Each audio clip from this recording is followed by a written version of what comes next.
할렐루야. 오늘 새 첫 주일 하나님 앞에 나오신 여러분들을 환영하고 축복합니다. 우리 좌우의 분들과 한번 이렇게 인사하시죠. 새 일을 행하실 주님을 기대합시다. 새 일을 행하실 주님을 기대합시다. 네. 우리 사람이 태어나서 제일 먼저 배우는 것이 바로 말, 언어입니다. 아이들은 태어나면 뭐라고 알아듣지 못하지만 처음에는 옹알옹알대고 또 무언가 소리를 냅니다. 근데 이제 아이들이 자라면서 이렇게 말을 배워나가는 것이 참 신기하고 놀랍습니다. 그죠? 처음 하는 말이 그저 아빠, 또 엄마 이런 말부터 시작하게 되죠. 그래서 한 가지 한 가지 단어를 익혀나가고 그 말의 어휘가 정확해지는 것을 우리가 느낄 수 있습니다.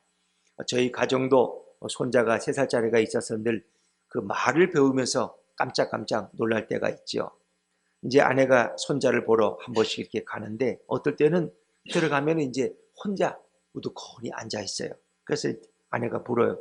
야, 도겸아, 너 뭐 하고 있었니? 그때는 이 아이가 하는 말이 아니야, 그냥 있었어. 그런 거예요.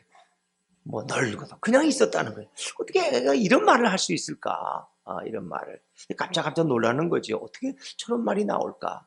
또 이게 가끔 집사람이 손에 대어서 할머니 여기 아파? 그러면 할머니 아파? 그럼 내가 도와줄까? 이런 말을 한단 말이죠. 전혀 그러니까 울고 뗐을 때는 언젠데 그렇게 또 어른 같은 말을 할 때 참 아이들은 예측할 수가 없구나 하는 것을 느끼게 됩니다. 이제 아이들 이렇게 놀이기구를 요즘 보면은 이 책이 있고 스위치를 누르면 뭐 이렇게 언어를 배우는 게 있어요. 그래서 뭐 아침에 일어나면 안녕하세요. 잘 주무셨어요? 또 손님이 왔다 갈 때는 안녕히 가세요. 뭐 이런 말을 자꾸 배우도록 그렇게 해서 아이들은 이제 말을 배워나가는 거죠. 자, 여러분, 사람은 이 말로 자신의 의사와 자신의 생각을 표현하고 전달할 수 있는 유일한 그런 존재라는 거 아십니까? 짐승들은 말을 할 수 없어요.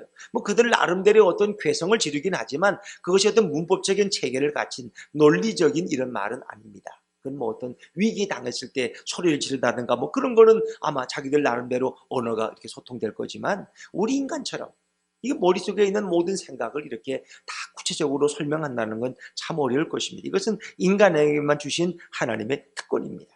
사람들은 이 말하는 걸 참 좋아해요.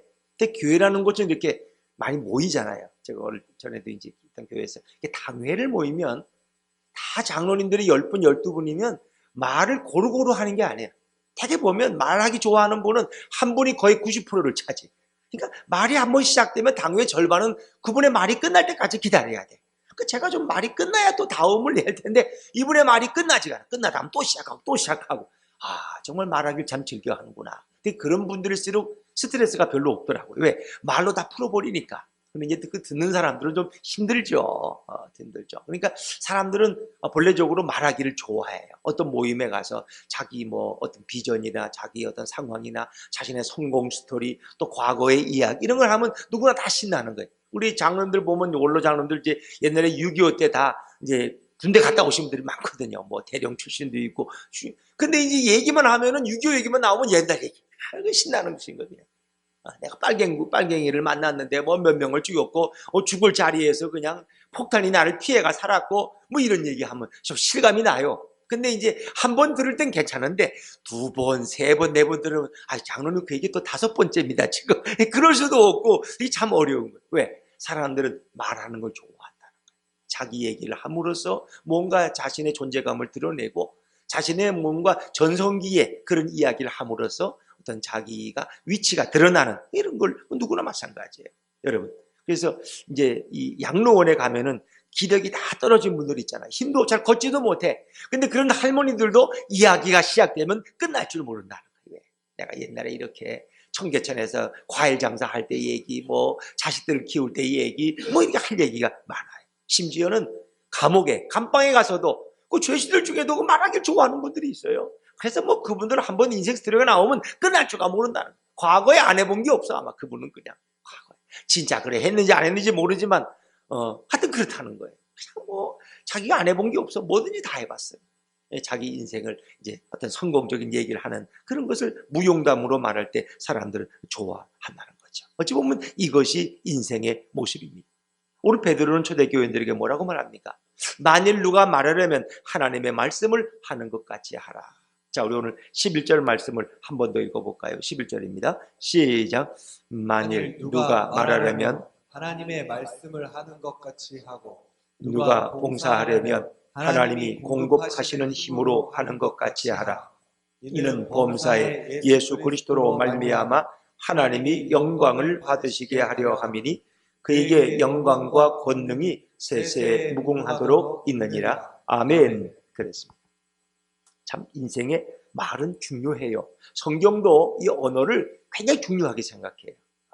그래서 정말 남을 격려하는 말은 아로새긴 은쟁반의 금사와 같다. 이거 좀 축복의 말, 이 격려의 말, 이거 아름다웠거든요. 어떤 책의 제목을 보니까 말하는 대로 되는 인생이었어요. 인간이 어떤 말을 하든 그 말대로 결국 인생이 된다. 그래서 우리가 갑자기 생각지 못했던 어떤 좋은 어떤 환경을 만났을 때, 내가 이런 말 전에 했는데, 이게 말대로 됐네. 이렇게 놀랄 때가 있어요. 물론 그것은 긍정적이고 믿음의 말도 그렇지만 때로는 부정적인 말도 그 말이 이루어질 수 있다. 여러분, 누에고치를 보면은 누에고치라는 게 뭐예요? 그 누에가 이렇게 씨를 내잖아요. 씨를 내 자기 집을 짓잖아요. 그러니까 우리 입에서 나오는 말이 우리 인생의 집을 지어가는 거예요.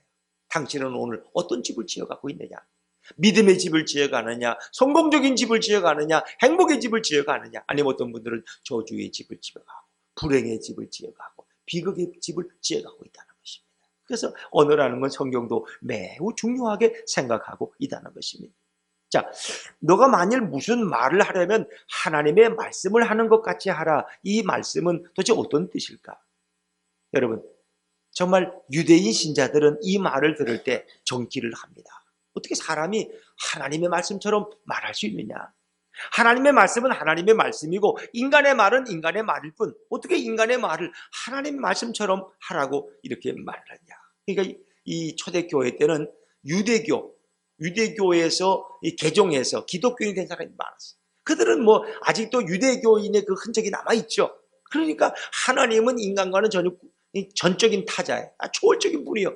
감히 어떻게 인간이 하나님 이름을 부를 수 있냐. 그래서 그들은 하나님을 부를 때 여호와 하나님이라고 함부로 못 부르나요. 그냥 아도나이 이렇게 다른 이름으로 부르지 감히 그 거룩한 이름을 부를 수가 없다는 거예요. 자, 그런 그들이 볼 때 어떻게 인간이 말할 때 하나님의 말씀을 하는 것처럼 할 수 있느냐. 이것이 그들에게는 오히려 시험거리가 될 수 있는 거죠. 베드로의 오늘 이 말을 듣고 초대교인들은 유대인 크리스찬들은 수군거립니다. 사람의 말은 실수도 많고 때로는 사람의 말은 이기적인 말이고 자기 이윤을 위한 말인데 어떻게 이것을 하나님 말씀처럼 이렇게 높게 올리는 것은 매우 위험하지 않느냐 생각해 볼 수 있어요. 인간의 말은 자기 중심적인 말이에요. 자기 위치에서 말하는 거지 다른 사람의 중심에서 말하는 것이 아니라는 것입니다. 그런데 그런 인간의 말을 하나님 말씀처럼 하라는 것은 매우 위험한 생각이라고 생각해 볼 수 있습니다. 또 인간은 타락했잖아요. 이 타락한 본성, 쓴뿌리가 우리 인간 속에 있어요. 그래서 인간은 자신의 말을 때로는 하나님의 말씀처럼 위장하려는 그런 본성을 가지고 있어요.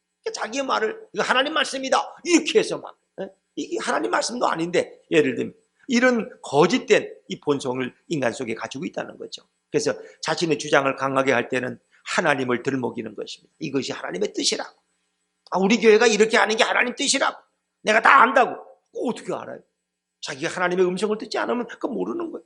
우리 이런 자기의 말을 하나님 말씀처럼 과장하는 이런 나쁜 버릇도 가지고 있는 것입니다. 어찌 보면 오늘 베드로는 자, 누가 말하려면 하나님의 말씀을 하는 것 같이 하라. 이 말씀은 혹시 베드로가 잘못 말한 것이 아닐까요? 적어도 하나님의 말씀과 인간의 말은 근본적으로 다르다는 것을 끊임없이 강조해야 되는 것 아닐까요? 역사적으로 보면 사람이 자기 말을 하면서 하나님의 말씀이라고 주장을 해서 구약 때부터 교회는 큰 소동이 일어난 적이 많습니다. 그래서 교회들이 되게 적지 않은 분쟁에 힘올리는 거 보면은 서로 깨지고 서로 싸우는 경우는 보면은 이게 하나님 뜻이라는 거예요. 이게 한쪽이 하나님의 뜻이고 한쪽은 하나님 뜻이 아닌 게 되는 거죠. 이런 참 굉장히 위험한 일을 우리는 많이 경험 속에서 겪어온 것입니다. 초대교인들은 아직도 베드로만큼 믿음이 성숙하지를 못합니다. 그래서 그들은 하나님 중심으로 말하기보다는 그저 아직도 인간 중심으로, 자기 중심으로 말하는 것이 훨씬 더 편안한 자들입니다. 이런 자들에게 베드로의 설교는 누가 말하려면 하나님의 말씀을 하는 것 같이 하라 하는 이 말은 오히려 그들에게 유혹에 빠지게 하고 더 큰 위험에 빠질 위험성도 있다는 것입니다. 정말 이 베드로의 말은 옳은 설교일까? 우리가 이런 관점을 가지고 이 본문을 나눠보려고 하는 것입니다. 여러분, 하나님께서 천지를 창조하십니다. 그리고 마지막 6일째 인간을 창조하셨는데 인간을 하나님의 형상대로 만드셨습니다. 하나님의 형상대로 지음받은 인간은 자신의 뜻과 생각을 말로 전할 수 있는 그런 아주 유능한 존재로 인간은 창조됐습니다. 그래서 모든 동식물들은 자기 의사를 전할 수 없지만 인간만은 자기의 생각을 언어로 전할 수 있어요. 근데 성경에 보면 이제 특별히 뱀이 아담과 하와에게 이렇게 선악과 따먹으라고 유혹하는 그런 말을 하잖아요. 또 성경에 보니까 나귀가 말을 하는 또 이 거짓 선지자에게 나귀가 하나님을 대신해서 말을 하는 걸 볼 수 있어요, 여러분. 근데 그건 아주 특별한 경우고 일반적인 경우는 아니죠. 짐승이 말한다는 건 불가능하죠. 어떤 분들은 개가 찬양을 한다고 그러는데 글쎄 그것도 모르겠어요. 하도 예배당을 자주 다니다 보니까 음악이 좀 올라가면 또 개가 막 크게 짖고 이렇게 해서 개가 찬양을 한다. 혹시 그런 개가 있을 수도 있어요. 그러나 이건 일반적인 경우는 아니다는 것입니다. 인간만이 언어를 통해서 자기 생각과 뜻을 이웃에게 전하고 하나님 앞에 영광 돌리시는 존재입니다. 그래서 우리가 말을 통해서 하나님을 찬양하고 말을 통해서 하나님을 경배하고 말을 통해서 하나님을 칭찬해 드리는 것입니다. 그래서 이 언어라는 건 굉장히 중요해요. 그래서 우리는 타인에게 말할 때도 따스한 마음에 가지고 말로 전하고 또 이렇게 함께 하나님을 찬양할 수 있습니다. 자, 그런데 우리가 알다시피 이제 인간이 마음속에 욕심이 들어오고 교만함이 들어오는 거예요. 그래서 너무 이렇게 욕심을 부리면 늘 이렇게 어려움이 와요. 성경이 그러잖아요. 욕심이 잉태하면 죄를 낳고 죄가 장성하면 사망을 낳느니라. 되게 사람들 죽을 때 보면 너무 욕심내다가 죽는다는 거예요. 어느 정도에서 이렇게 끊치면 되는데 사람의 욕심은 너무 과도하기 때문에 자기 건강을 돌보지 않고 너무 과도하게 그러다 보면은 건강에 어려움이 오는 거예요. 너무 과도한 욕심을 내면은 그것이 꼭 나중에 문제가 생기는 거죠. 여러분, 이렇게 인간들은 교만 때문에 결국 타락하게 돼요. 타락한 인간이 처음에 보이는 행태가 뭔지 아십니까? 변명. 오늘날도 변명하는 거 보면 다 타락한 인간의 본성이에요. 그래서 하나님께서 아담과 야, 너 아담아, 너 어떻게 선악과를 내가 먹지 말라 그랬는데 어떻게 먹었느냐? 이거 나는 몰라요. 하나님이 당신이 주신 여자가 먹으라 그래서 나도 먹었어요. 그냥 나는 부인이 시키는 대로 다 하거든요. 그러면서 부인이 시켜서 먹었다는 거예요. 그 자기 책임이 아니야. 자기 책임. 물론 집에서는 부인이 시키는 대로 안 하면 큰일 나지만 그러나 이 선악과만은 먹으면 안 되는 거예요. 부인이 시켜도. 어찌 보면 아담은 그래서 공척하라 그래. 공척하라고. 어떻게 부인이 시킨다고 그러 먹느냐 말이야. 그러니까 하나님 앞에 변명하는 거예요. 이는 부인 때문에. 그래서 하나님이 하와에게 너 어떻게 선악과를 먹었냐? 뱀이 나한테 먹으라세요. 뱀이 먹으라고 그러고 먹는 그런 여자가 어디 있어요? 다 변명이에요. 하나님, 제가 잘못했습니다. 제가 욕심이 과했습니다. 제가 교만했습니다. 이렇게 하지 않고 인간들은 어떻게 해서 변명하고 핑계하기에 바빴다. 타락한 인간은 이제 하나님보다 자신을 더 높입니다. 그리고 하나님을 비판하고 대적하는 말을 쏟아놓게 되는 거죠. 이것이 인간의 비극입니다. 인간은 창조주 하나님께 노골적으로 반대하고 하나님 앞에 빈정거리는 말을 쏟아놓습니다. 그리고 인간은 남을 속이고 남을 욕하고 남을 죽이는데 거침없이 아주 독침 같은 말을 쏟아놓습니다. 그리고 인간은 거짓말을 무용담으로 자신을 드러내고 자신에게 영광을 돌리기를 좋아합니다. 인간에게 자신은 더럽히고 범죄하는 이 무기가 바로 이 언어, 말입니다. 타락한 인간에게 다른 사람을 죽이는 가장 무서운 무기가 있다면 이 살인병기가 바로 이 언어라는 것입니다. 사실 우리는 주먹으로 칼로 총으로 사람을 죽이는 게 아니에요. 오늘도 이렇게 우리의 새지혈을 통해서 얼마나 많은 사람들을 좌절하게 만들고 얼마나 많은 사람들을 잠 못 이루게 만들고 얼마나 많은 사람들을 고통스럽게 하는지 몰라요. 그래서 작년에도 결국은 물론 댓글을 보고 했겠지만은 그 연예인들이 결국 이렇게 우울증에 걸리고 자살하게 이러는 것도 다 그런 비판적인 그런 상처의 말 때문에 결국 그들이 죽어가는 것을 우리는 볼 수가 있습니다. 그래서 말이란 참 위험한 것이다. 우리는 총으로보다 말로 더 많은 사람을 살해하고 있다. 우리는 살인자예요, 살인자. 여러분 마태복음 5장 21절, 22절 혹시 말씀 준비했어요? 한번 읽어볼까요? 같이 시작. 옛사람에게 말한 바 살인하지 말라. 누구든지 살인하면 심판을 받게 되리라 하였다는 것을 너희가 들었으나 나는 너희에게 이르노니 형제에게 노하는 자마다 심판을 받게 되고 형제를 대하여 나가라 하는 자는 공회에 잡혀가게 되고 미련한 놈이라 하는 자는 지옥불에 들어가게 되리라. 이 나가라는 것은 유대인들이 남을 경멸하는 말입니다. 천체 같은 놈 이런 거예요. 이런 거. 대먹지 않은 놈. 그런데 그런 나가라고 하는 거, 미련한 놈이라고 하는 사람은 오히려 지옥불에 들어가게 될 것이다. 그래서 사람들이 받은 대부분의 상처는 타락한 인간의 결국 언어로부터 시작된다 하는 것입니다. 자, 이제 우리가 앞에서 말씀드렸듯이 초대교회 성도들은 자기 중심적으로 이기적으로 말하는 그런 나쁜 버릇을 가지고 교회 안에서 신앙생활을 하고 있었어요.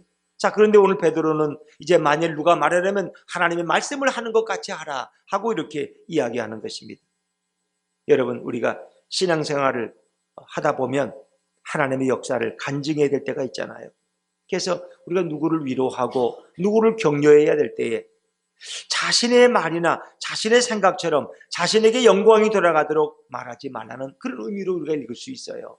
그러니까 우리가 어떤 말을 해도 나 자신을 칭찬하고 나 자신에게 찬사를 돌리고 나 자신에게 영광을 돌리지 말라 하는 것입니다.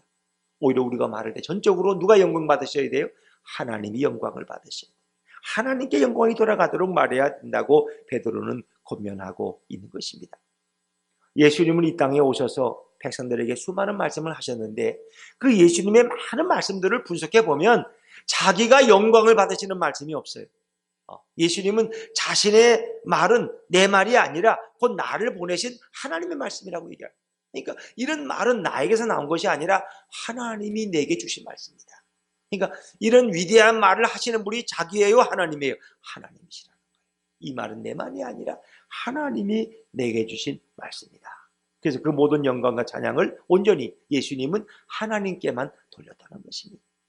예수님은 자신이 말씀하셨지만 그 모든 말씀으로 하나님께 영광을 돌린 분이 바로 예수님입니다. 그래서 우리는 예수님처럼 모든 말을 하나님의 말씀으로 하고 예수님처럼 모든 말로 하나님께 영광을 철저히 돌리는 그런 성도가 되어야 할 줄로 믿습니다. 그런 면에서 예수님은 우리에게 좋은 모델이 되는 것이고 본보기가 되는 것입니다. 되게 사람은 자기를 드러내기, 자랑하죠. 어젠가 그저께 제가 이렇게 차를 타고 가다가 그 이금이라는 아나운서 있죠. 이렇게 이상벽 씨하고 왜 아침 마당인가 오랫동안 출연했던 분, 나이도 꽤 많더라고요 이제는. 근데 그분이 한번 이제 어떤 KBS 라디오에 초대석에 나와서 자기 이제 이렇게 걸어온 길을 얘기하는데 자기 너무 촌스러워가지고 어느 옷을 입어도 잘 자기는 어울리지 않는다고 그 아나운서 중에서 자기가 제일 촌스러웠다고 그러더라고요. KBS 중에. 근데 어떤 프로를 맡았는데 내가 왜 이 프로를 맡았지? 그랬더니까 선배가 그러더라는 거예요. 야, 네가 촌스럽기 때문에 그게 맞는 거야 너한테. 자기는 아무 옷을 입어도 꼭 촌스럽게 보인대. 하여튼 그냥 그런 줄 알고 살아간다 그래. 근데 그분이 이제 말하는 게 그래. 이게 자기 후배들 한 30명하고 이렇게 모여서 글도 쓰고 시도 나누고 이런 일을 하는데 자기가 그걸 이렇게 오래 할 수 있는 것은 자기가 똑똑하고 잘나서 자기를 따라주는 것이 아니라 우리 후배들이 다 훌륭해서 그렇다는 거예요. 그 후배들이 훌륭하기 때문에 자기가 후배들한테 만나면 후배들한테 많이 배우고 이러기 때문에 자기한테 도움이 된다는 거예요. 그래서 참 이분이 훌륭한 분이구나. 자기가 자기 모교에서 연세대에서 이제 겸임 교수를 한 20년째 하고 있는데 다행히 작년도 안 잘리고 또 1년 재계약을 했다고 이러면서 그죠. 나 같은 사람이 거기 겸임 교수 안 하면 누가 할 사람이 이렇게 생각 안 하고 나를 또 이렇게 재계약해 주셔서 너무 고맙다고 이렇게 그 사람이 말하는 말투가 역시 방송인은 다르구나. 자기를 드러내는 말 절대 안 해요. 자기를 자랑하는 말 안 해요. 다 그분이 훌륭해서 내가 이렇게 오늘 이런 자리에 있는 거라고 그렇게 말하는 거예요. 역시 우리 그리스도는 마찬가지. 모든 영광은 누구께? 하나님께 돌린 것이 바로 예수님의 말씀의 표현이었다 하는 것입니다. 예수님의 모든 말씀은 자신의 말이 아니라 하나님의 말씀이라고 예수님은 수시로 말씀하셨습니다. 예수님은 그 말씀이 자신의 말이 아니라 하나님의 말씀이라고 단순히 영광을 돌리는 정도가 아니라 예수님 자신의 말씀과 하나님의 말씀을 완전히 동일시합니다. 꼭 내가 하는 말이 곧 하나님의 말씀과 같다는 것입니다. 왜냐하면 예수님은 바로 하나님이시기 때문에, 예수님은 하나님의 본체이시기 때문에 예수님의 말씀은 곧 하나님의 말씀입니다. 예수님께 있는 신성은 하나님과 동등한 것입니다. 하나님과 차별이 없고 하나님과 동등하신 분이 바로 예수님이십니다. 예수님은 이 땅에 오셔서 인간의 죄를 말로 용서해 주십니다. 가늠하다 잡혀온 여인이 오니까 뭐라 그래? 나도 너를 용서한다. 말씀으로 용서하시는 거예요. 왜냐하면 예수님은 자기의 언어로 다른 사람을 용서할 수 있는 그런 신적인 능력을 가지고 있는 거예요. 오직 하나님만이 인간의 죄를 용서할 수 있는 거예요. 그러나 우리는 내가 다른 사람의 죄를 물론 우리도 용서할 수는 있죠. 그러나 그 사람의 죄를 근원적으로 없애주지는 못해요. 너가 나한테 진 것은 내가 마음에 털어버리겠다. 뭐 그런 의미지. 그 죄의 결과까지 완전히 없애주는 것은 오직 예수님만이 하실 수 있는 것이다. 예수님은 바로 그 말의 권위가 신적 권위, 하나님의 권위와 동등한 것입니다. 그래서 예수님의 말씀은 곧 하나님의 말씀입니다. 자, 우리 한번 보시죠. 요한복음 1장 1절을 자막해서 한번 같이 보시겠습니다. 시작. 태초에 말씀이 계시니라. 이 말씀이 하나님과 함께 계셨으니 이 말씀은 곧 하나님이시니라. 여러분, 이 말씀에서 한번 물어볼게요. 말씀은 곧 누구를 가리키는 거예요? 아니, 그럼 제가 힌트를 드릴게요. 말씀이 육신이 되어 우리 가운데 거하셨으니 그분이 누구예요? 예수님이죠. 이 말씀은 바로 예수님이에요. 로고스, 예수님이에요. 예수님이 태초부터 하나님과 함께 계셨어요. 그리고 이 말씀이 곧 하나님, 이 말씀은 예수님이 곧 하나님이라는 거예요. 말씀이 하나님인데 말씀이신 예수님은 곧 하나님이세요. 여러분, 사도 요한은 요한복음 1장 1절에서 분명히 밝히는 거예요. 예수님은 이 땅에 말씀하시는 하나님으로 나타나셨다는 거예요. 하나님은 예수님을 통해서 우리에게 말씀하시는 거예요. 유일한 구원자이시고 진리자이시고 구세주가 되신 분이 바로 예수님이에요. 예수님의 말씀은 곧 누구의 말씀이에요? 하나님의 말씀이에요. 예수님은 이 땅에 오셔서 수많은 말씀을 하셨고 수많은 진리들을 드러내셨지만 유대 백성들과 종교 지도자들은 예수님의 말씀을 비난하고 거부하고 욕하기를 멈추지 않았습니다. 예수님의 말씀을 미련한 백성들과 타락한 종교 지도자들은 예수님을 끊임없이 공격합니다. 비판합니다. 그런데 혹시 그런 사람들은 그럴 수 있다고 하더라도 여러분, 제자들까지 예수님의 말씀을 받아들이지 못하고 예수님의 말씀이 너무 어렵다고 너무 곤란하다고 지나치다고 수군거리고 비판하는 상황까지 연출되게 되죠. 참 그것은 우리가 볼 때 가슴 아픈 일이에요. 왜 제자들은 예수님의 말씀을 잘 이해하고 깨닫지를 못했을까? 자, 요한복음 6장 60절 61절 말씀 같이 한번 읽죠. 시작. 제자 중 여럿이 듣고 말하되 이 말씀은 어렵도다. 누가 들을 수 있느냐 한데 예수께서 스스로 제자들이 이 말씀에 대하여 수군거리는 줄 아시고 이르시되 이 말이 너희에게 걸림이 되느냐? 제자들도 예수님 말씀을 대고 수근수근 됐어요. 도대체 저게 무슨 말이야? 이해가 안 돼? 예수님이 자꾸 이상한 말씀을 하시네? 그러니까 예수님은 어떤 말씀이세요? 내가 하늘에서 내려온 생명의 떡이라는 거예요. 너희가 인자의 살을 먹지 아니하고 인자의 피를 마시지 아니하면 너희 속에 생명이 없다. 너희가 내 살을 먹어야 된다. 내가 생명의 떡이다. 그러니까 제자들은 그 이해가 안 돼. 아니 우리가 뭐 흡혈귀야? 예수님의 피를 마시고 예수님의 우리가 살을 먹게. 그러면서 그들은 그 말을 잘 이해하지를 못했다는 거죠. 단지 말이 어려운 것이 아니라 예수님의 말이 너무 심하고 너무 지나치고 너무 상식 밖의 말이라고 제자들은 오히려 비판하고 거부한 것을 우리가 볼 수 있습니다. 예수님의 말씀은 늘 영광을 받아야 했지만 영광은 고사하고 제자들까지 거부하고 외면했던 말씀이 바로 예수님이셨습니다. 예수님은 수치와 모욕을 수없이 당하면서 이 땅에서 말씀을 전하셨습니다. 사실 예수님이 말씀이 복음서에 기록되어 있지만 사실 예수님이 실제 하신 말씀은 이 복음서에 기록된 것보다 아마 더 엄청나게 많을 거예요. 근데 그 모든 걸 다 기록할 수 없기 때문에 그 중에서 중요한 것만 제자들이 기록해 놓은 거죠. 예수님이 가르친 교훈은 자신의 것이 아니라 자신을 보내신 이의 것이라고 분명히 말씀하셨습니다. 예수님의 하신 모든 말씀은 바로 진리의 말씀이고 하나님의 말씀입니다. 그래서 모든 지자들과 모든 인간은 예수님의 진리를 증거하고 예수님이 말씀하신 진리를 부연 설명하는 낮은 자에 불과한 것입니다. 그러나 예수님은 그 말씀 자체가 신적 권위를 갖고 있는 진리의 말씀을 전하셨습니다. 예수님은 자신의 말로 자신이 영광을 받아도 전혀 이상함이 없는 분이 예수님이에요. 왜? 예수님 자신이 하나님이시기 때문에. 그러나 예수님은 자신의 말로 자신에게 영광을 돌리지 않습니다. 자신을 보내신 아버지 하나님께 모든 영광을 돌려보냅니다. 예수님은 스스로 영광을 취하지 않고 이 영광을 하나님께 돌리는 모습을 친히 우리에게 보여주신 이유가 뭘까요? 우리도 우리 자신이 영광을 취하는 자가 되지 말라. 모든 영광을 예수님께 하나님께 돌릴 것을 보여주고 계신 것입니다. 모든 자들로 하여금 하나님께 영광을 돌리도록 예수님은 인도해 주셨습니다. 그래서 예수님은 요한복음에 분명히 말씀하십니다. 자, 요한복음 7장 16절 18절 말씀을 같이 읽습니다. 시작. 예수께서 대답하여 이르시되 내 교훈은 내 것이 아니라 나를 보내신 이의 것이니라. 사람이 하나님의 뜻을 행하려 하면 이 교훈이 하나님께로부터 왔는지 내가 스스로 말함인지 알리라. 스스로 말하는 자는 자기 영광만 구하되 보내신 이의 영광을 구하는 자는 참되니 그 속에 불의가 없느니라. 아멘. 자, 예수님은 16절에서 예수님의 교훈은 자신의 것이 아니라 보내신 분의 것이라고 말하죠. 17절에서 하나님께로부터 온 자는 하나님의 뜻을 행하고 하나님께 영광 돌리는 자라고 분명히 말씀하십니다. 18절에는 자기 마음대로 말하는 자는 자기 영광을 구하는 말을 하지만 하나님께 보내심을 받은 자는 자기의 영광이 아니라 하나님의 영광을 구하는 자라는 것입니다. 그래서 그는 참되고 불의가 없는 자라고 예수님은 말씀하십니다. 예수님은 그분의 사역 동안 모든 말씀을 통해서 자신이 스스로 영광을 구하지 않습니다. 하나님께 모든 영광을 돌리는 삶을 살아가셨습니다.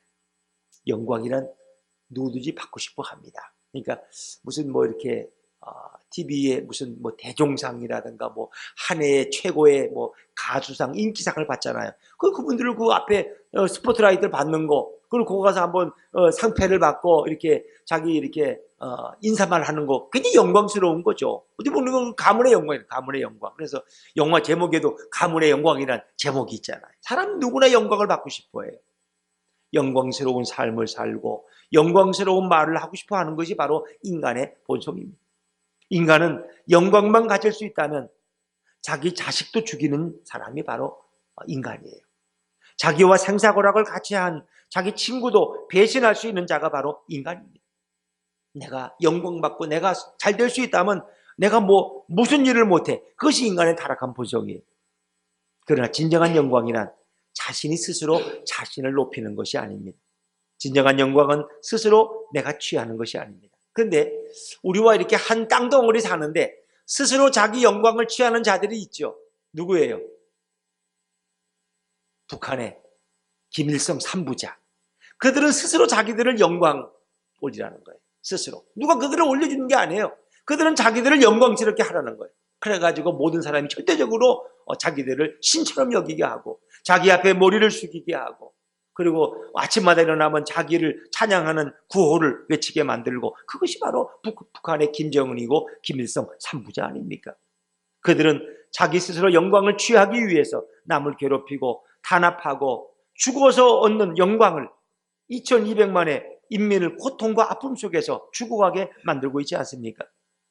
북한 정부와 김일성 3부자는 자신들의 모든 영광을 얻기 위해서 거짓말도 하고 도발적인 말도 하고 살인적인 말도 잘합니다. 아주 말을 잘해요. 뭐 성탄절 선물을 주겠대. 근데 그 선물을 아직도 안 주고 있어. 또 뭘 줄는지 몰라 또. 그 사람들은 뭐 무슨 미사일을 쏠 거냐, 뭐 어떨 거냐, 뭐 핵을 터뜨릴 거냐, 뭐 별 얘기를 다 하고. 여러분, 이런 말은 영원히 영광스럽게 남지 못하고 시간이 지나면 쓰레기처럼 소각되고 없어집니다. 진짜 쓰레기는 김정은 3부자의 말이 쓰레기 같은 말이에요. 왜? 거기에는 어떤 진실도 없으니까. 인간의 어떤 말도 스스로 영광을 취하면 하나님 앞에서 심판을 받게 됩니다. 그런데 예수님의 말씀은 스스로 영광을 받으셔도 되지만 그런 인류를 구원하기 위해서 진리의 말을 하셨기 때문에 그분은 영광을 받으셔야 함에도 불구하고 예수님은 그렇게 하지 않습니다. 예수님은 자신에게 영광을 돌리지 않습니다. 오히려 자신을 보내신 하나님께 영광을 돌립니다. 영광이란 자화자찬이 아닙니다.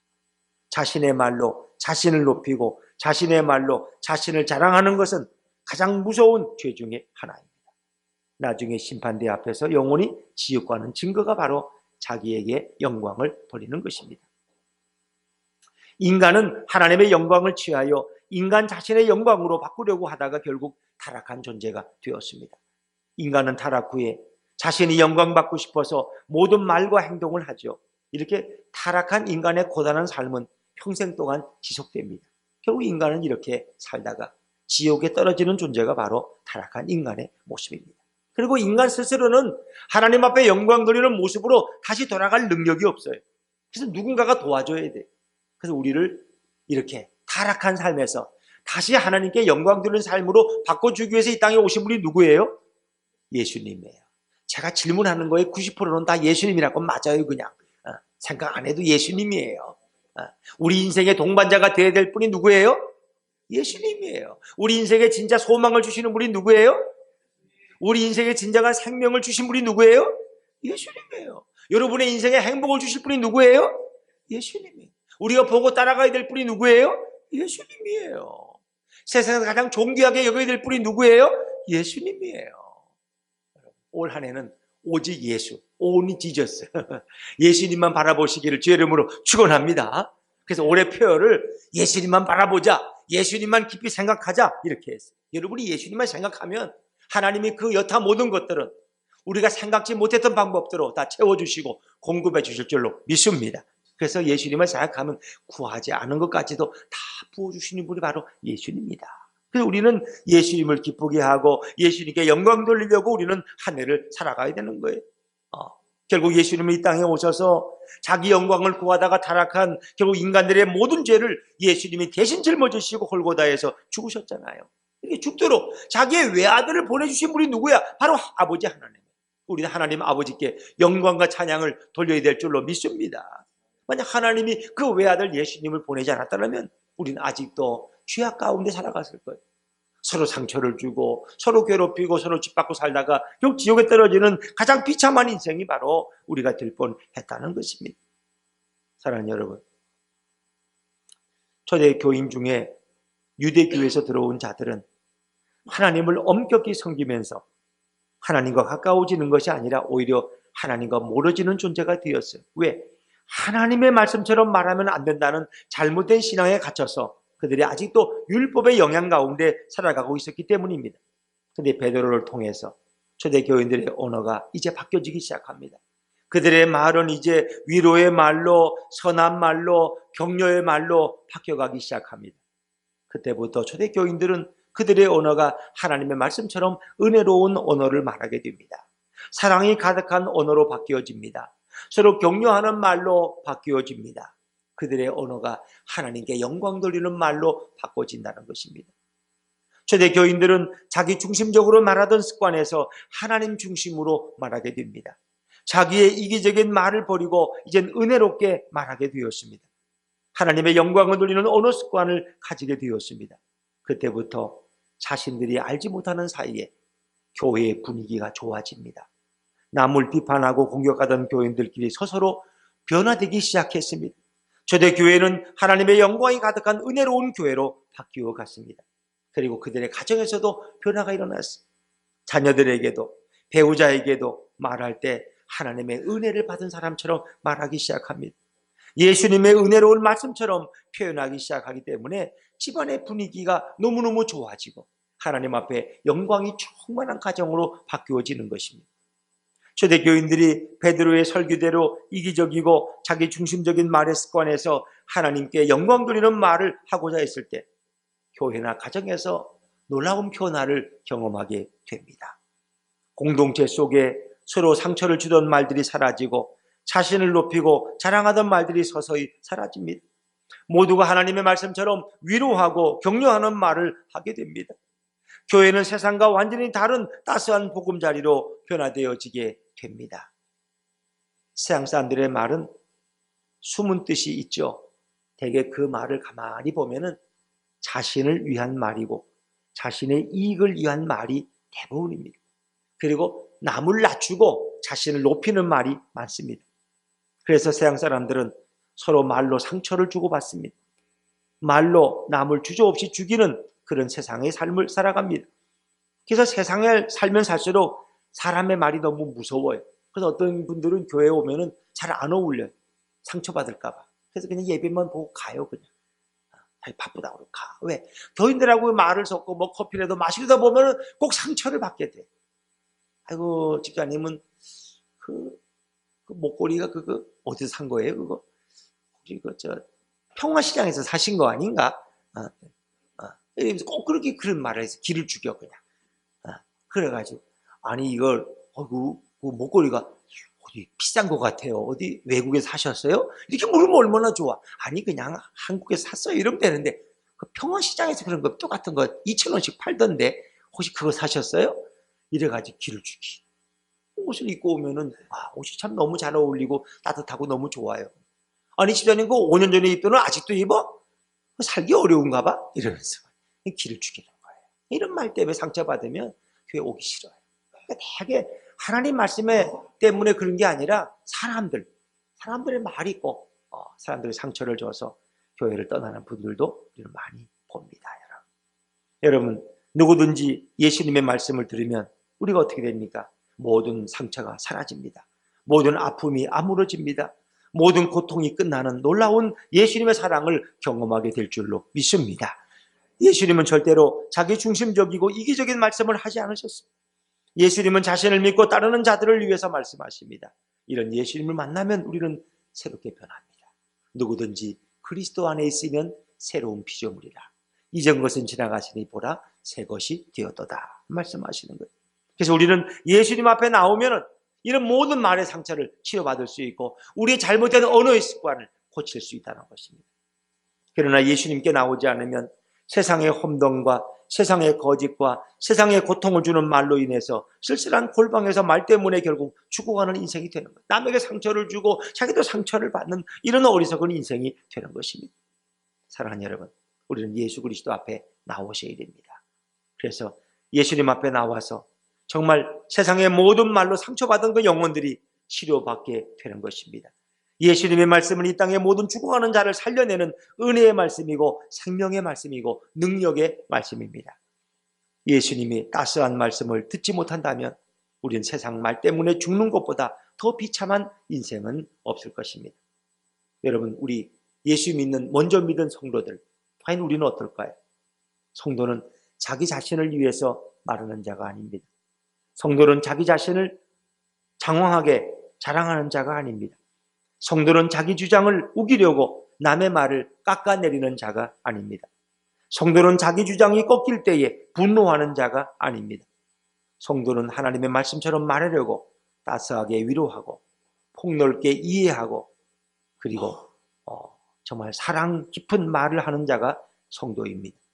성도는 예수님을 주목하면서 말하는 법을 배워야 됩니다. 예수님이 어떻게 말씀하셨는지 예수님의 말씀을 잘 주목하고 그 말씀을 잘 이해하려고 노력해야 됩니다. 성도라고 하면서도 예수님의 말씀을 법을 배우지 못해서 그저 나이가 많고 직분이 오랫동안 가지고 있어도 어린아이처럼 말하는 자가 교회는 너무나 많이 있어요. 30년 동안 예수를 믿었는데 아직도 어린아이야. 어린아이라는 건 말하는 게 자기 중심이잖아요. 뭐 사탕 달라 그러면 안 주려고 부둥키는 게 어린아이잖아요. 그런 거거든요.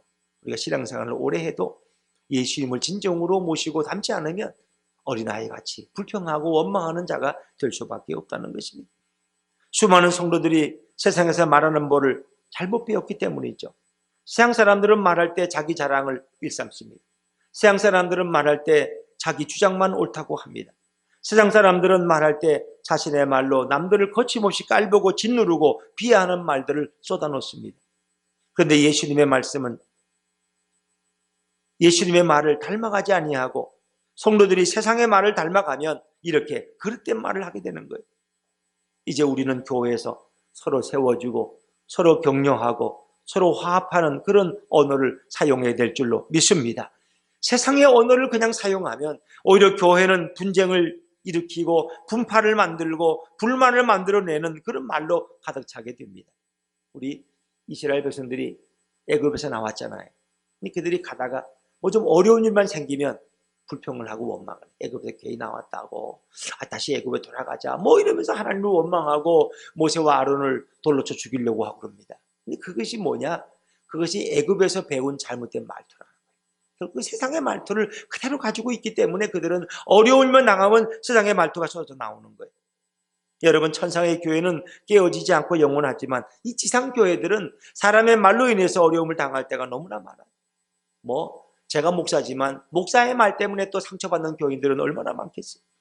우리는 다 모두가 마찬가지입니다. 교회가 깨지고 가정이 깨어지고 결혼이 파괴되고 관계가 깨어지는 것은 바로 세상의 말버릇을 그대로 사용하는 자가 너무나 많아졌기 때문이다 하는 것입니다. 그래서 성도는 자신이 하는 말이 하나님께 영광을 돌리는 말인지 늘 깊이 생각하고 말해야 됩니다. 성도는 말을 할 때 남을 낮추고 무시하고 공격하는 말을 해서는 안 됩니다. 성도는 죄인들을 위로하고 격려하고 용서해 줄 뿐 아니라 정말 그들을 축복하는 언어를 말하는 자가 바로 성도입니다. 성도는 육체적인 나이도 있지만 영적인 나이가 성숙해져야 됩니다. 그래서 성도의 말을 들어보면 이게 늙은 어린아이인지 나이는 젊지만 성숙한 영혼을 가진 성도인지 우리가 구별할 수 있는 것입니다. 성도는 교회에서나 가정에서 나이만 먹는 아이가 돼서는 안 돼요. 영혼이 성숙된 그런 장성한 성도가 되어야 할 줄로 믿습니다. 예수님께서는 이런 상황에 뭐라고 말씀하셨을까? 이런 생각을 우리는 말할 수 있어야 돼요. 내가 이런 공격을 받을 때 예수님이라면 어떻게 이 자리를 피하셨을까? 우리는 그걸 생각할 수 있어야 돼요. 그래서 우리는 늘 예수님 중심으로 말하는 성도가 되어야 됩니다. 옆에 분들에게 한 말씀 하시죠. 예수님 중심으로 말하는 성도가 됩시다. 시작. 그렇습니다. 나 중심이 아니라 예수님 중심을. 그리고 예수님이 주신 말의 능력을 우리가 배워서 이제는 영혼을 치료하고 질병을 치료하는 권능과 능력을 부여받는 그런 성도가 되어야 돼요. 그래서 우리는 말로 사람을 죽이기도 하고 말로 사람을 살리기도 하는 것입니다. 어떤 사람이 지나가다 보니까 성공의 비결 해가지고 새에 이렇게 써붙여놨어요. 그래서 사람들이 몰려있어. 성공의 비결 도대체 뭔데? 10,000원만 내래, 10,000원만. 그럼 성공의 비결 알려주겠대. 그거 뭐 10,000원을 못 내 까짓거 성공한다는데. 그래서 가서 10,000원을 내고, 여보시오, 성공의 비결 좀 알려주시오. 그랬더니 이리 오시라고. 귀에다 대고 딴 사람 못 듣게 조용히 말한대. 그 뭐라 그랬을까요? 말 조심해 이러더라고요. 성공의 비결은 말 조심하는 거예요. 말 조심. 우리가 예수님처럼 말하고 예수님 중심으로 말하면 그 사람은 반드시 성공하는 인생, 행복한 인생이 될 수 있다는 것입니다. 우리가 예수님의 중심으로 말하는 자에게 말의 능력을 주어서 다른 사람에게 선한 영향력을 끼치게 하시는 분이 바로 우리 예수님입니다. 우리가 예수님처럼 말하려면 가장 먼저 할 것은 자기 중심적인 생각과 자기 중심적인 생활, 그리고 이기적인 생각을 버려야 됩니다. 그리고 예수님처럼 하나님께 영광을 돌리기 위해서 말하는 방법과 습관을 배워야 돼요. 우리는 말하는 법을 다시 배워야 돼요. 우리는 너무나 오랫동안 세상에 젖어 있고 세상의 영향하에 살았기 때문에 우린 교회에 나와도 세상적인 말투와 말버릇을 고치지 못해요. 이 성도는 성도다운 말을 해야 되는데 세상 사람, 시장에서 막 말하는 사람들하고 똑같이 그냥 이렇게 거친 표현들을 쓸 때가 많이 있어요. 이제 예수님처럼 말하려면 우리의 말이 예수님처럼 말하지 못한다고 영적으로 자각하고 회개해야 돼. 고백해야 돼. 그리고 다시 말하는 법을 예수님을 통해서 배워야 되는 것입니다. 세상은 말하는 자에게 모든 영광이 돌아가도록 자기 중심적으로 말하지만 예수님은 모든 영광을 하나님께 돌리며 죄인들을 위해 따뜻하게 말씀하십니다. 예수님은 자신을 배신한 제자들에게도 용서의 말씀을 하시고 격려의 말씀을 주십니다. 심지어 자신을 십자가에 못 박는 자들을 위해서도 그의 영혼을 용서해달라고 하나님 앞에 기도하는 우리 예수님의 기도를 볼 수 있습니다. 이제 우리는 모든 말을 더 이상 자기 중심적으로 하지 맙시다. 그리고 하나님 중심적으로 말하는 성도가 되어야 됩니다. 이것이 얼마나 어렵고 이것이 얼마나 불가능한지 성경은 자세히 말하고 있죠. 사실 우리가 하나님 중심으로 말한다는 게 쉽진 않아요. 왜? 이 세 지효를 길들일 사람이 별로 없다는 거예요. 자, 야고보 3장 4절부터 6절까지 한번 우리 천천히 읽어볼까요? 같이 시작. 또 배를 보라. 그렇게 크고 광풍에 밀려가는 것들을 지극히 작은 키로서 사공의 뜻대로 운행하나니 이와 같이 혀는 작은 지체로 돼 큰 것을 자랑하도다. 보라 얼마나 작은 불이 얼마나 많은 마물을 태우는가. 혀는 곧 불이요 불의의 세계라. 혀는 우리 지체 중에서 온 몸을 더럽히고 삶의 수레바퀴를 불사르나니 그 사르는 것이 지옥불에서 나느니라.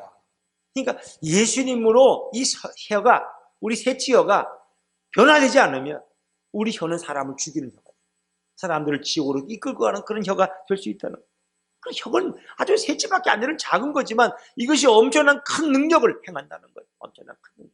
마치 배가, 큰 배도 작은 기에 의해서 방향이 바뀌듯이 이 작은 혀에 의해서 우리 인생이 바뀐다는 거예요. 혀는 그렇게 중요하다. 야고보 3장 7절 8절을 보니까 여러 종류의 짐승들은 다 길들일 수 있지만 혀는 능히 길들일 사람이 없다. 혀는 이거 이건 누구만이, 오직 예수님만이 우리 혀를 길들일 수 있다는 것이죠. 그래서 우리는 이렇게 원하지 않는 말들을 무수히 쏟아내며 인생을 살아왔습니다. 우리의 혀는 참으로 무서운 존재입니다. 이 말을 잘못해가지고 가정이 깨어지고 직장에서 쫓겨난 그런 분들도 얼마나 많이 있었어요. 얼마나 많은 사람들을 죽일 수 있는 살인병기가 바로 우리 새치혀라는 것입니다. 예수님처럼 말하는 자는 정말 우리 자신의 내면과 영적인 씨름을 해야 하는 것입니다. 우리는 다 내가 말의 피해자라고 생각합니다. 다 얘기해보면 누구 때문에 말에 상처를 받았다. 어찌 보면 근데 우리 상처받기도 했지만 우리가 상처를 준 게 더 많아요. 사실을 보면, 가만히 보면 우리의 언어로 다른 사람을 또 상처받게 한 게 얼마나 많이 있느냐. 우리는 이것을 깨달아야 해요. 나는 내가 가해자이면서 동시에 피해자라는 거예요. 나도 가해자다. 근데 많은 분들은 피해의식에 사로잡혀 있어요. 나도 가해자라는 거예요. 이제 철저히 예수님을 따라가는 그 말투를 우리는 배워가야 돼요. 그렇게 되면 우리 모습 속에서 많은 사람들이 예수님의 사랑과 영광을 보게 될 것이고 예수님께 찬양과 영광을 드리는 은혜로운 삶을 살게 될 줄로 믿습니다. 자, 예수님처럼 말하고 싶지만 그게 잘 안 돼요. 현실적으로 어려움이 와요. 내 뜻대로 안 돼요. 우리는 오늘도 집에 들어가는 자녀들이 집을 엉망으로 만들어 놓다든가 또 배우자의 아주 고질적인 또 버릇을 보게 될 때 교회에서 거만한 자의 말을 들으면 나도 모르게 그냥 화가 나는, 자기 몸이 갑자기 헐크처럼 괴물처럼 커져가지고 그냥 분노로 가득 차게 되지 않습니까? 또 세상에서도 무례하게, 우린 그런 말 속된 말로 싸가지 없이 말하는 자들 보게 되면 자신도 모르게 화가 나. 자기 잘난 자랑을 과장되게 말하고 그리고 나에게 상처와 아픔을 주는 말들을 막 쏟아놓는 걸 보게 되면 자신도 모르게 심하게 분노하게 되고 심장의 박동이 빨라지고 얼굴이 붉은 홍조를 띠게 되고 헐크처럼 몸이 막 커져서 주먹이 막 힘이 들어가는 거예요. 오늘 우리는 왜? 인간이니까 감정이 앞서는 거예요. 감정이, 혈기가 앞서는 거예요.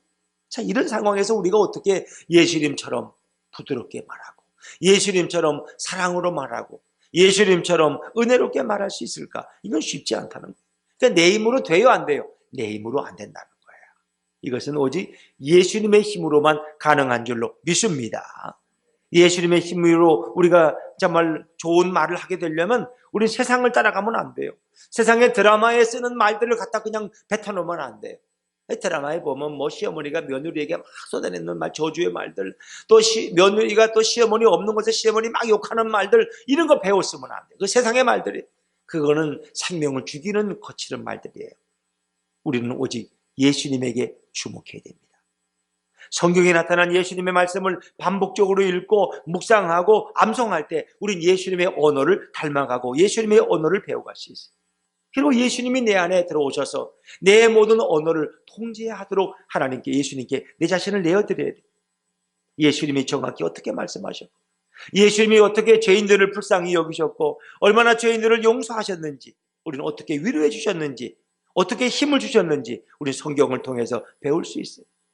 사람의 마음과 영혼은 자신의 마음속에 무엇을 담느냐 하는 것이 매우 중요합니다.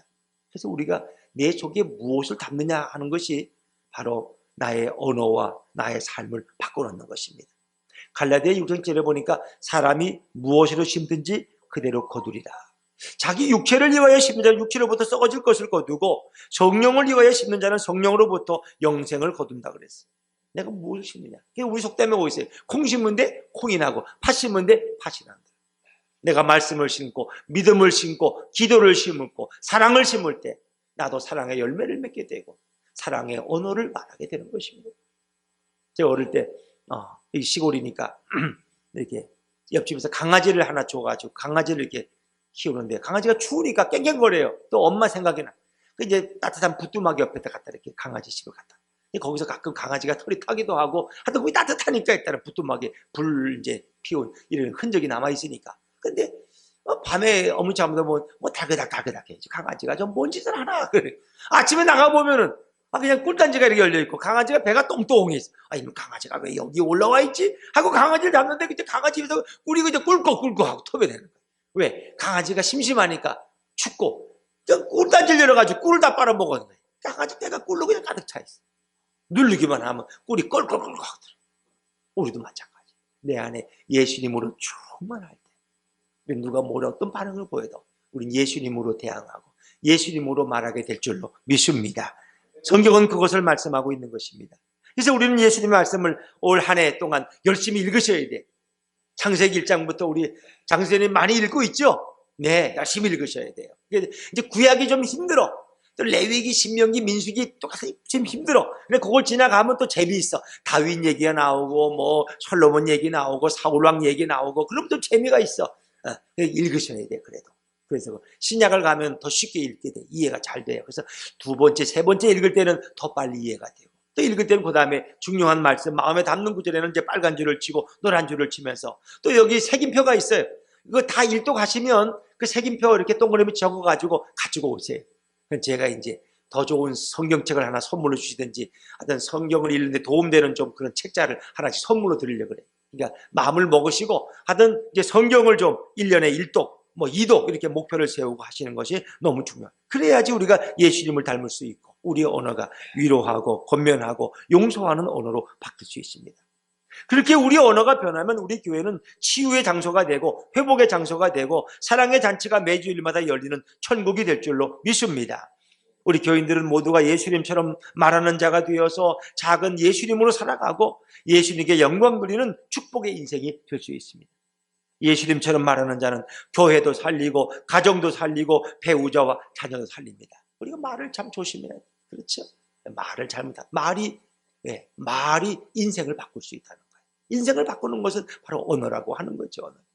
이런 성도는 교회에서도 세상에서도 가장 존귀함을 받은 자로 예수님이 높여주십니다. 이렇게 예수님처럼 말하는 우리 모두가 새해는 되시기를 주님의 이름으로 축원합니다.